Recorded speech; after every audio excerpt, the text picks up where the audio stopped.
आप देख रहे हैं इंडिया टाउन न्यूज, भारत की बात। नमस्कार, स्वागत है आपका हमारे खास बुलेटिन खबरें राजनांदगांव में और मैं हूं आपके साथ निशा। चलिए खबरों की शुरुआत करते हैं, पर उससे पहले एक नजर आज की हेडलाइंस पर। राजनांदगांव में निकली भव्य तिरंगा यात्रा, देशभक्ति के बीच सियासत का रंग भी दिखा। यात्रा में उमड़ा भाजपा कार्यकर्ताओं का हुजूम।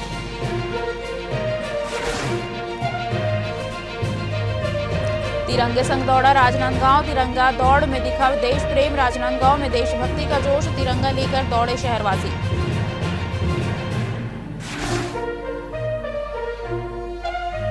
जर्जर भवन में रिकॉर्ड, सीवेज में सरकारी फाइलें, खंडहर बना पुराना टाउन हॉल।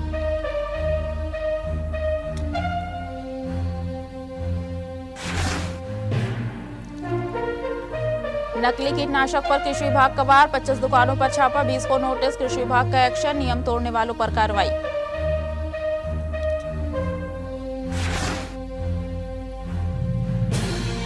साइबर जागरूकता का महाअभियान, 33 जिलों में साइबर जागरूकता, साइबर अपराध के खिलाफ जन अभियान, राजनांदगांव पुलिस की साइबर पहल। स्वतंत्रता दिवस की पूर्व संध्या पर राजनांदगांव में देशभक्ति का रंग उस वक्त और गहरा हो गया जब भाजपा उत्तर मंडल की ओर से गांधी सभागृह से भव्य तिरंगा यात्रा निकाली गई। हाथों में लहराता तिरंगा, देशभक्ति के नारों से गूंजती सड़कें और युवा कार्यकर्ताओं का जोश, पूरे शहर ने मानो आजादी के पर्व का स्वागत एक दिन पहले ही कर दिया हो। गांधी सभागृह से शुरू हुई यात्रा शहर के प्रमुख मार्गों से गुजरते हुए जयस्तंभ चौक पहुंची, जहां इसका समापन हुआ। यात्रा में भाजपा के वरिष्ठ नेताओं, पदाधिकारियों, युवा मोर्चा के कार्यकर्ताओं और बड़ी संख्या में पार्टी समर्थकों ने हिस्सा लिया। कार्यक्रम में महापौर मधुसूदन यादव, वरिष्ठ नेता खूबचंद पारख सहित पार्टी के वरिष्ठ पदाधिकारी और कार्यकर्ता मौजूद रहे। प्रधानमंत्री नरेंद्र मोदी के आह्वान और राष्ट्रभक्ति के नारों के बीच कार्यकर्ताओं ने हर घर तिरंगा अभियान को लेकर भी लोगों को संदेश दिया। इस मौके पर भाजपा नेताओं ने स्वतंत्रता संग्राम के बलिदानियों और शहीदों को नमन करते हुए कहा कि आजादी केवल उत्सव का विषय नहीं, बल्कि इसे सुरक्षित रखने और आने वाली पीढ़ियों तक इसके मूल्यों को पहुंचाने की जिम्मेदारी भी है। इसी कड़ी में देशभक्ति के माहौल के बीच कार्यक्रम में सियासत का रंग भी दिखाई दिया। सांसद ने कांग्रेस पर तीखा हमला बोलते हुए कांग्रेस पार्टी पर लगातार राजनीतिक पतन की ओर बढ़ने का आरोप लगाया। उन्होंने कांग्रेस की कार्यशैली को लेकर सवाल उठाए और राहुल गांधी पर भी निशाना साधा। यशस्वी प्रधानमंत्री माननीय नरेंद्र मोदी जी के आह्वान पर हर घर तिरंगा, हर घर तिरंगा, मेरे कंदरा गुफा, चाहे वो ग्लेशियर पे हो, द्रास बटालिक में हो, चाहे हमारे बस्तर में दंतेवाड़ा में हो। आज हम अपने उत्तर मंडल राजनांदगांव में है। साथ में आदरणीय महापौर जी मधुसूदन यादव जी, हमारे वरिष्ठ खूबचंद पारख जी, हमारे प्रभारी जितेंद्र जी, सभी वरिष्ठ जनों के साथ युवा जोश खरोश के साथ आज निकल पड़े हैं। देशभक्ति का जज्बा देखने को मिल रहा है। माननीय प्रधानमंत्री जी के आह्वान पर तिरंगा यात्रा और तिरंगा अभियान की शुरुआत भारतीय जनता पार्टी द्वारा की जा चुकी है और आज यहाँ पर तिरंगा यात्रा आरम्भ की गई है। खरीफ सीजन में किसानों तक अमानक और नियम विरुद्ध कीटनाशक पहुंचाने वालों पर कृषि विभाग ने शिकंजा कस दिया है। जिले में चले औचक जांच अभियान में विभाग की टीमों ने 25 कीटनाशक विक्रय प्रतिष्ठानों को खंगाला। कार्रवाई के बाद 20 विक्रेताओं को नोटिस थमाया गया, जबकि 5 केंद्रों पर कीटनाशकों की जब्ती और सुपुर्दगी की कार्रवाई की गई। कलेक्टर जितेंद्र यादव के निर्देश और उप संचालक कृषि टीकम सिंह ठाकुर के मार्गदर्शन में हुई इस कार्रवाई के दौरान टीमों ने दुकानों के सिर्फ स्टॉक ही नहीं, बल्कि स्टॉक रजिस्टर, बिक्री रिकॉर्ड, अनुज्ञप्ति और कीटनाशकों से जुड़े दस्तावेजों की भी बारीकी से जांच की। जांच में नियमों की अनदेखी मिलने पर कार्रवाई शुरू की गई। विभाग की इस कार्रवाई से जिले के कीटनाशक विक्रेताओं में हड़कंप की स्थिति है। इस संबंध में उप संचालक कृषि टीकम सिंह ठाकुर ने स्पष्ट किया है कि बिना निर्धारित प्रक्रिया के कीटनाशक बेचना, स्टॉक का सही रिकॉर्ड नहीं रखना या नियमों का उल्लंघन करना विक्रेताओं को भारी पड़ सकता है। सभी विक्रेताओं को निर्धारित दर पर गुणवत्तापूर्ण कृषि आदान उपलब्ध कराने के निर्देश दिए गए हैं। खास बात यह है कि यह कार्रवाई अभी खत्म नहीं हुई है। विभाग ने संकेत दिया है कि खरीफ सीजन में जांच अभियान आगे भी जारी रहेगा। डोंगरगढ़ पुलिस और प्रशासन ने ग्राम छिपा में सामाजिक सद्भाव की दिशा में सराहनीय पहल की। आपको बता दें, गांव में करीब 6 से 7 वर्षों से समाज से अलग रह रहे गोपीराम वर्मा और उनके परिवार को दोबारा समाज की मुख्यधारा से जोड़ा गया। तहसीलदार चिराग राम टेके और थाना प्रभारी प्रशिक्षु उप पुलिस अधीक्षक सुमन जायसवाल के नेतृत्व में पुलिस और प्रशासन की टीम गांव पहुंची। टीम ने गोपीराम वर्मा, उनके परिवार और समाज के लोगों से बातचीत कर विवाद की जानकारी ली। आपसी बातचीत के माध्यम से पुराने मतभेदों को शांतिपूर्ण तरीके से दूर कराया गया। इसके बाद गोपीराम वर्मा और उनके परिवार को समाज में फिर से शामिल कराया गया। इस दौरान ग्रामीणों और समाज के लोगों से आपसी भाईचारा, एकता और सद्भाव बनाए रखने की अपील की गई। साथ ही भविष्य में किसी भी विवाद को बातचीत और प्रशासन के सहयोग से शांतिपूर्ण तरीके से सुलझाने की समझाइश दी गई। डोंगरगढ़ पुलिस का कहना है कि पुलिस और जनता के बीच विश्वास मजबूत करने और क्षेत्र में सामाजिक सौहार्द बनाए रखने के लिए इस तरह के प्रयास लगातार किए जा रहे हैं। संस्कारधानी शुक्रवार को उस वक्त देशभक्ति के रंग में सराबोर नजर आई जब सड़कों पर कदमों के साथ तिरंगा भी लहराता दिखाई दिया। हर हाथ में राष्ट्रध्वज और हर चेहरे पर देश प्रेम का जज्बा। नजारा ऐसा था मानो पूरा शहर एक साथ राष्ट्रभक्ति की दौड़ में शामिल हो गया हो। खेल एवं कल्याण विभाग की ओर से आयोजित विशाल तिरंगा दौड़ में अधिकारी, कर्मचारी, स्कूली छात्र छात्राएं, पुलिस जवान और जनप्रतिनिधि बड़ी संख्या में शामिल हुए। अंतर्राष्ट्रीय हॉकी स्टेडियम से शुरू हुई दौड़ गौरव पथ होते हुए कमला कॉलेज के पास पहुंचे। इसके बाद प्रतिभागी अंबेडकर चौक पहुंचे और वापस अंतर्राष्ट्रीय हॉकी स्टेडियम लौटकर दौड़ का समापन किया गया। दौड़ के दौरान सड़क पर सिर्फ कदमों की रफ्तार नहीं थी, बल्कि देशभक्ति के नारों और तिरंगे की शान ने माहौल को खास बना दिया। बच्चे हो या पुलिस जवान, अधिकारी हो या जनप्रतिनिधि, हर कोई हाथों में तिरंगा थामे एक ही संदेश देता नजर आया कि राष्ट्र पहले है और तिरंगे का सम्मान सर्वोपरि। महापौर मधुसूदन यादव और कलेक्टर की अगुवाई में बड़ी संख्या में लोगों ने इस आयोजन में भाग लिया। आयोजन का उद्देश्य हर घर तिरंगा अभियान को जन जन तक पहुंचाने के साथ लोगों में राष्ट्रीय एकता और देशभक्ति की भावना को मजबूत करना रहा। इसके अलावा कार्यक्रम में शामिल बच्चों और प्रतिभागियों को राष्ट्रीय ध्वज भी वितरित किए गए। समापन के दौरान लोगों से अपील की गई कि वे तिरंगे को सम्मान के साथ अपने घर ले जाएं और घर की छत पर फहराकर राष्ट्र के प्रति अपनी भावना व्यक्त करें। पूर्व दिवस पर जैसा कि हर वर्ष स्वाधीनता दौड़ का कार्यक्रम होता है, आज यहाँ खेल युवक कल्याण विभाग और नगर निगम के द्वारा संयुक्त रूप से ये स्वतंत्रता दौड़ का आयोजन किया गया है। मैं सभी नगर वासियों को अपनी ओर से, नगर निगम परिवार की ओर से स्वतंत्रता दिवस की बहुत बहुत शुभकामनाएं और बधाई देता हूं और जिन लोगों ने इस दौड़ में भाग लिया उन सबके प्रति आभार व्यक्त। खेल युवक कल्याण विभाग द्वारा तिरंगा दौड़ का आयोजन किया गया था, जिसमें हम समस्त राजनांदगांव के नागरिकगण, खेल बच्चे प्रेमी सभी लोग यहाँ उपस्थित हुए थे। ये आयोजन बहुत ही अच्छा और आनंद रहा और भारत प्रभुत्व एकता बनाए रखने के लिए ऐसा ही आयोजन होते रहना चाहिए, जिसमें भारत की एकता और को दिखलाता है। आज जिला प्रशासन एवं खेल एवं युवक कल्याण के द्वारा स्वतंत्रता दौड़ और तिरंगा यात्रा का कार्यक्रम रखा गया था। कल 15 अगस्त है और पूरा देश उत्साह और उमंग के साथ अपने 80 वर्ष के आज़ादी के इस राष्ट्रीय पर्व को मनाने जा रहे हैं। सैकड़ों की संख्या में आज इस दौड़ में और तिरंगा यात्रा में पूरे जनप्रतिनिधिगण और स्कूल के बच्चे शामिल हुए थे। जिस जगह से शहरवासियों के जन्म और मृत्यु का सरकारी रिकॉर्ड तैयार होता था, आज वही जगह खुद बदहाली की कहानी कह रही है। राजनांदगांव नगर निगम के पुराने टाउन हॉल में संचालित जन्म मृत्यु प्रमाण पत्र कार्यालय की हालत इतनी खराब हो चुकी है कि इसे बंद करना पड़ा है। भवन की दीवारों में सिपेज, जगह जगह उगी झाड़ियां और लगातार टपकते पानी ने इसे कार्यालय के बजाय खंडहर का रूप दे दिया है। सबसे गंभीर स्थिति वहां रखी महत्वपूर्ण फाइलों और दस्तावेजों को लेकर है। फाइलें व्यवस्थित सुरक्षित स्थान पर रखने के बजाय सड़क की ओर खुले हिस्से में रखी दिखाई देती है। बारिश के दौरान पानी पहुंचने पर इन दस्तावेजों के भीगने और रिकॉर्ड खराब होने का खतरा बना हुआ है। सवाल यह है कि वर्षों पुराने जन्म मृत्यु रिकॉर्ड की सुरक्षा की जिम्मेदारी आखिर किसकी है? दरअसल पुराने टाउन हॉल की तस्वीरें खुद इसकी बदहाली बयां करती है। दीवारों में झाड़ियां उगाई है। स्पेस के कारण भवन की हालत लगातार खराब हो रही है। बारिश में पानी नीचे तक पहुंच रहा है। ऐसे माहौल में किसी कार्यालय का सुरक्षित रूप से संचालन करना तो दूर, सरकारी दस्तावेजों को सुरक्षित रखना भी चुनौती बन गया है। इस संबंध में शहर के लोगों का सवाल सीधा है, जिस भवन को इंसानों के बैठने लायक नहीं माना गया, वहां महत्वपूर्ण सरकारी रिकॉर्ड कब तक जोखिम में रखे जाएंगे?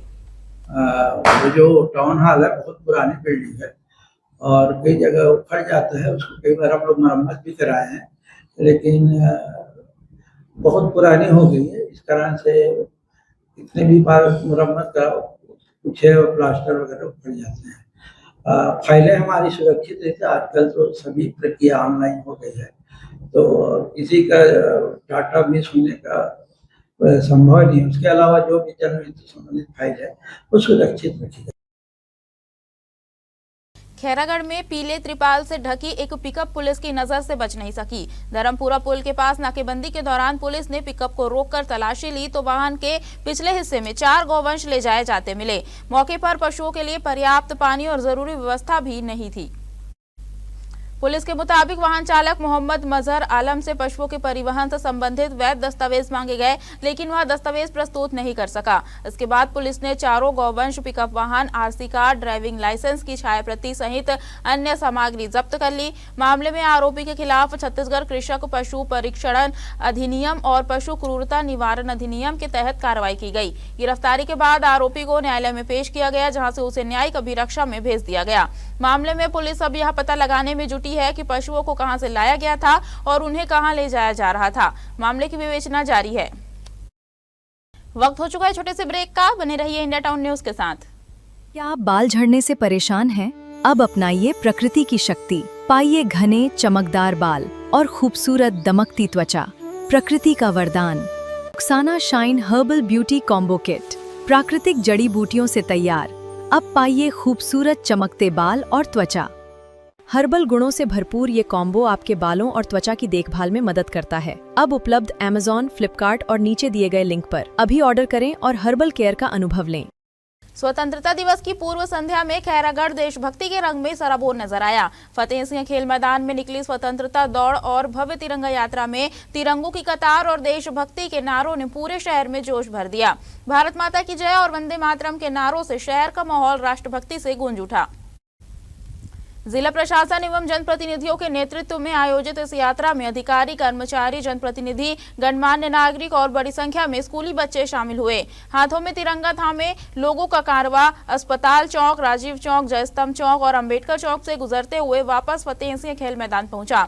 यात्रा के समापन पर सभी ने एक स्वर में राष्ट्रगीत वंदे मातरम का वाचन किया। इसके बाद जिला पंचायत उपाध्यक्ष विक्रांत सिंह ने उपस्थित लोगों को नशा मुक्ति की शपथ दिलाई। उन्होंने कहा कि देश की आजादी अनगिनत स्वतंत्रता सेनानियों के त्याग, संघर्ष और बलिदान की देन है।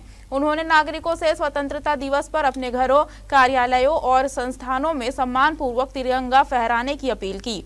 इस मौके पर कलेक्टर ने कहा कि तिरंगा देश की शांति, सद्भाव और राष्ट्रीय एकता का प्रतीक है। ऐसे आयोजनों का उद्देश्य नागरिकों में राष्ट्रीय ध्वज के प्रति सम्मान और जुड़ाव मजबूत करना और देश के लिए बलिदान देने वाले शहीदों को श्रद्धापूर्वक नमन करना है। 14 अगस्त का दिन है आज और कल 15 अगस्त हम सब मनाने जा रहे हैं भारत की आज़ादी का पर्व। तो आज जिला प्रशासन ने और संयुक्त नागरिक समिति ने मिलकर तिरंगा यात्रा आज निकाली है। इसमें बहुत भारी संख्या में, बड़ी संख्या में सभी लोगों ने हमारे आन बान शान के प्रतीक के रूप में तिरंगा के इस यात्रा में सभी सम्मिलित हुए हैं। और हर घर तिरंगा कार्यक्रम के अंतर्गत आज एक स्वतंत्रता दौड़ भी की गई थी और उसके अंतर्गत सभी स्कूली बच्चों के द्वारा और शासकीय अधिकारी, कर्मचारी और जनमानस के द्वारा एक तिरंगा यात्रा और तिरंगा दौड़ का आयोजन किया गया था। और इसके माध्यम से जनता में स्वतंत्रता की वर्षगांठ मनाने के लिए और सामाजिक समरसता लाने के लिए एक संदेश खैरागढ़ जिले के लिए दिया गया। ऑनलाइन डिलीवरी के जरिए नशीले पदार्थ और खतरनाक सामान पहुंचाने की कोशिशों पर अब पुलिस ने सख्ती शुरू कर दी है। इसी को लेकर मोहला पुलिस ने जिले में काम करने वाले ऑनलाइन डिलीवरी पार्टनर्स की बैठक ली। पुलिस अधीक्षक कार्यालय में आयोजित बैठक में उप पुलिस अधीक्षक नेहा पवार ने डिलीवरी पार्टनर्स को साफ निर्देश दिए कि किसी भी पार्सल में संदिग्ध सामान नजर आए तो उसकी डिलीवरी ना करें। अधिकारियों ने बताया कि संदिग्ध पार्सल बुकिंग या ग्राहक से जुड़ी जानकारी मिलने पर उसे मोहला साइबर सेल तक पहुंचाना जरूरी है, ताकि समय रहते जांच और कानूनी कार्रवाई की जा सके। बैठक में ड्रग इंस्पेक्टर आस्था वर्मा भी मौजूद रही। उन्होंने नशीले पदार्थों से जुड़े मामलों में डिलीवरी के दौरान सावधानी बरतने और संदिग्ध गतिविधियों की जानकारी तत्काल संबंधित अधिकारियों को देने की बात कही। पुलिस ने डिलीवरी पार्टनर्स से कहा कि वे सिर्फ सामान पहुँचाने तक अपनी जिम्मेदारी सीमित न रखे, बल्कि समाज को सुरक्षित रखने में भी सहयोग करें। पुलिस का मानना है कि डिलीवरी कंपनियों और पुलिस के बीच बेहतर तालमेल से ऑनलाइन माध्यम से होने वाली अवैध गतिविधियों पर काफी हद तक रोक लगाई जा सकती है। दरअसल पुलिस के इस पहल का सीधा संदेश है, संदिग्ध पार्सल दिखे तो डिलीवरी नहीं, तुरंत पुलिस को सूचना दें। शिवनाथ नदी में डूब रही 72 वर्षीय बुजुर्ग महिला की पुलिस ने जान बचा ली। पुलिस जवानों ने महिला को नदी से बाहर निकालकर मौके पर सीपीआर दिया और 112 वाहन से अस्पताल पहुंचाया।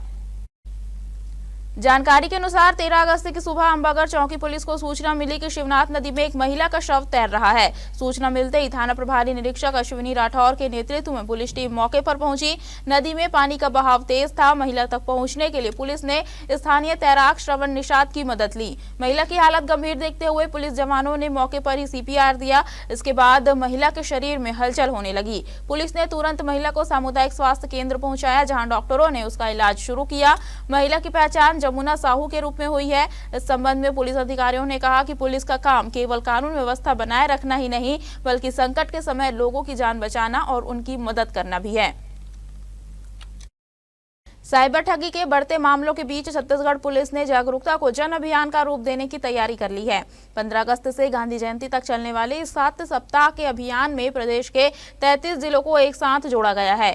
खास बात यह है कि पुलिस सिर्फ लोगों को जागरूक नहीं करेगी, बल्कि आम नागरिकों को भी इस अभियान का हिस्सा बनाएगी। अभियान के तहत अलग अलग सप्ताह में समाज के अलग अलग वर्गों को साइबर अपराध से बचाव के तरीके बताए जाएंगे। स्कूल कॉलेज के विद्यार्थियों से लेकर बैंक ग्राहक, वरिष्ठ नागरिक, नौकरी पेशा लोगों और ग्रामीणों तक पुलिस पहुंचेगी।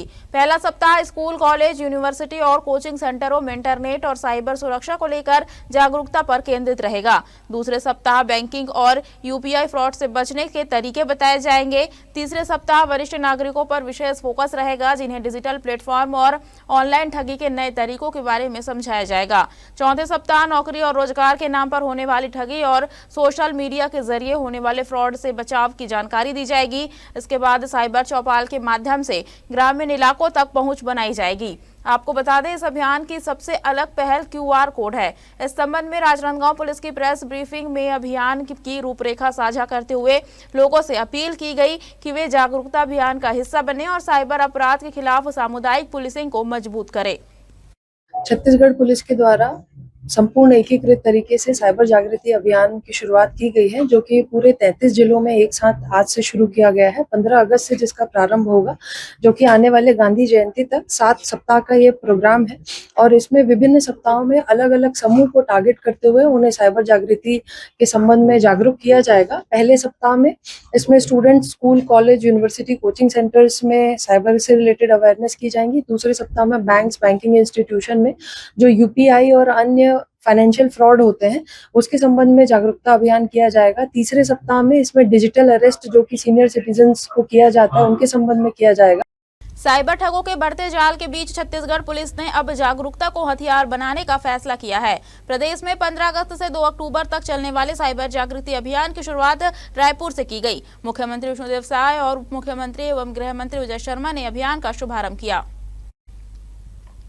केसीजी जिले में अभियान की कमान जिला पंचायत उपाध्यक्ष विक्रांत सिंह ने संभाली। वहीं प्रेस वार्ता में एसपी लक्ष्य विनोद शर्मा ने अभियान का लोगो और QR कोड का जारी कर लोगों को साइबर ठगी से बचने के तरीके बताए। इस अभियान की सबसे खास पहल है साइबर जागृति की एक सेल्फी, यानी अब साइबर सुरक्षा का संदेश सिर्फ पुलिस थानों या सभाओं तक सीमित नहीं रहेगा, बल्कि आम नागरिक खुद इसका चेहरा बनेंगे। जानकारी के मुताबिक 7 सप्ताह तक अलग अलग वर्गों को साइबर अपराध से बचाने के लिए विशेष कार्यक्रम होंगे। इसके साथ ही अभियान के अंतिम सप्ताह में ग्राम पंचायतों और नगरीय निकायों में साइबर मुक्त छत्तीसगढ़ का संकल्प दिलाया जाएगा। इस संबंध में पुलिस ने आम लोगों से अपील की है कि साइबर ठगी का शिकार होने या किसी संदिग्ध ऑनलाइन गतिविधि की जानकारी मिलते ही तत्काल 1930 पर सूचना दे। 15 अगस्त से लेकर 2 सितंबर तक टोटल 7 सप्ताह साइबर जागृति अभियान की आयोजना छत्तीसगढ़ पुलिस कर रही है। स्टेट लेवल पे खैरागढ़ डिस्ट्रिक्ट में भी इसका ये प्रोग्राम रहेगा। ये जी 15 अगस्त को ये अभियान शुरू किया जाएगा। टोटल 7 सप्ताहों में ये अभियान जो है बटा हुआ है। हर हफ्ते के लिए एक नया टारगेट ग्रुप और एक नया से कहते हैं सो टू से फ्रॉड कैटेगरी है। जैसे कि फर्स्ट वीक में हम लोग टारगेट करेंगे स्कूल गोइंग चिल्ड्रन। हमारे खास बुलेटिन खबरें राजनांदगांव में फिलहाल इतना ही। अब मुझे दीजिए इजाजत और आप देखते रहिए इंडिया टाउन न्यूज, भारत की बात। नमस्कार। आप देख रहे हैं इंडिया टाउन न्यूज, भारत की बात।